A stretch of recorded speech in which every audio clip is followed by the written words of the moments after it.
Hi, welcome back to Siddharth's kitchen. இன்றைக்கி நம்ம chilli chapati எப்படி பண்ணலான்னு பார்க்க போகிறோம். ஸோ இதுக்கு தேவையான பொருட்கள்: சப்பாத்தி, ஒரு வெங்காயம், தக்காளி, 3 பச்சை மிளகா, கருவேப்பிலை, இஞ்சி, பூண்டு சின்ன சின்னதாக நறுக்குனதா. பூண்டு நிறைய சேர்த்துக்கோங்க, நல்லா டேஸ்ட்டாக இருக்கும். சப்பாத்தியை இந்த மாதிரி சின்ன சின்னதாக பிச்சு போட்டுக்கலாம். கடையில் ஒரு 3-4 ஸ்பூன் எண்ணெய் விட்டுக்கோங்க.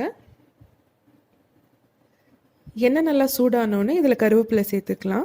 கருவேப்பிலை நல்லா பொரிஞ்சு வரட்டும். இதில் இப்போது இஞ்சி பூண்டு சேர்த்து நல்லா வதக்கிக்கலாம்.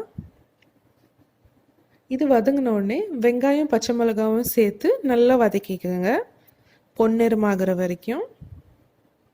ஸோ இப்போது வெங்காயம் வதக்கியாச்சு. தக்காளி இதில் நம்ம சேர்த்துக்கலாம். சேர்த்து நல்லா வதங்கினப்போ 1/2 ஸ்பூன் மஞ்சத்தூள்,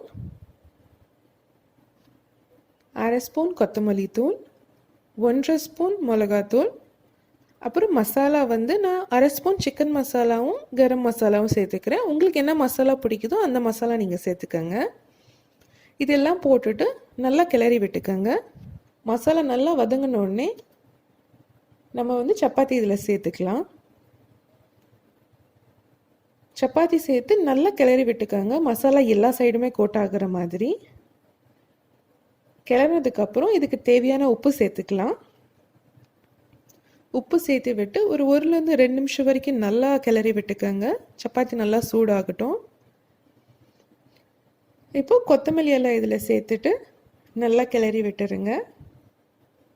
அவ்வளோதாங்க, நம்மளோட சூப்பரான டேஸ்டியான சில்லி சப்பாத்தி ரெடி ஆகிடுச்சு.